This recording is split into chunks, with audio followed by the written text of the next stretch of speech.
Les organisations syndicales et de jeunesse saluent la mobilisation de ces millions de travailleurs et travailleuses, jeunes, retraités, qui depuis le 19 janvier expriment leur opposition à cette réforme des retraites. Elles et ils sont déterminés à empêcher le recul de l'âge légal à 64 ans et l'allongement du nombre de trimestres, ce qui aurait pour effet de faire aussi baisser plus rapidement leurs pensions. Malgré la propagande du gouvernement qui ne combat pas du bien fondé de sa réforme, l'écrasante majorité de sa population, comme 90% des salariés, font preuve de bon sens et rejettent cette réforme brutale, inacceptable et inutile. En complément de ces manifestations, c'est plus d'1 million de personnes qui ont signé et diffusent la pétition en ligne proposée par les organisations syndicales. Cette opposition à la réforme touche désormais toutes les strates de la population.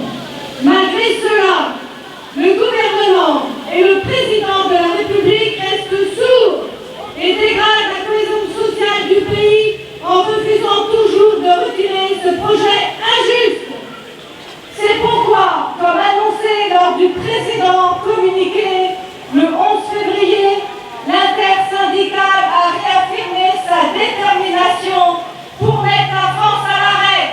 Aujourd'hui, mardi 7 mars, en appelant les travailleurs, travailleuses à participer massivement aux manifestations et à se déclarer en grève. C'est une véritable journée morte dans les entreprises, les administrations, les services, les commerces, les écoles, les lieux d'études, les transports. Demain, nous serons le 8 mars, journée internationale de lutte pour les droits des femmes. Or, on connaît les conséquences particulièrement néfastes de ce projet de loi qui va aggraver les inégalités femmes-hommes.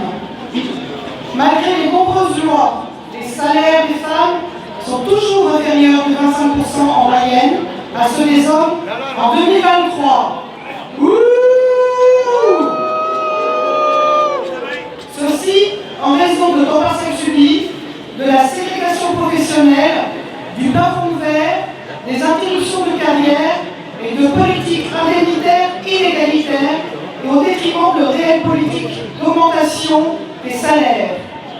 Les discriminations et inégalités professionnelles subies par les femmes durant toute leur carrière ne sont pas seulement reproduites au moment de la retraite, mais fortement amplifiées. Les femmes perçoivent des pensions de droit direct inférieures de 40% à celles des hommes. Elles sont 2 fois plus nombreuses à travailler jusqu'à 67 ans, fin de leur décote, et 40% d'entre elles partent en retraite avec une pension incomplète.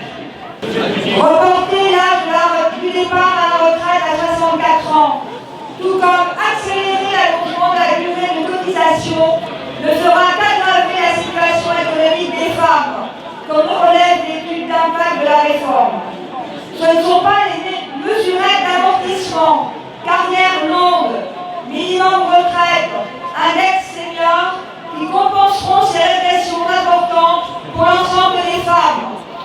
Par ailleurs, atteindre l'égalité salariale et favoriser le taux d'emploi des femmes sont des solutions pour renforcer l'équilibre financier du système par répartition.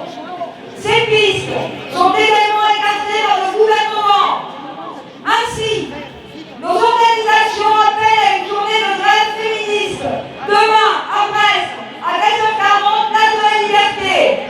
Ensemble, mettons un coup d'arrêt à ce projet de réforme de retraite inacceptable. Nous sommes des milliers, nous serons des millions dans le pays et on va gagner.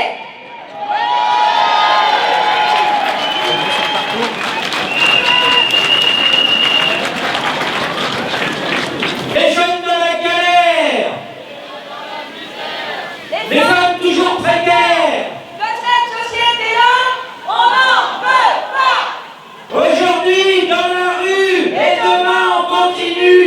Aujourd'hui dans la rue. Aujourd'hui dans la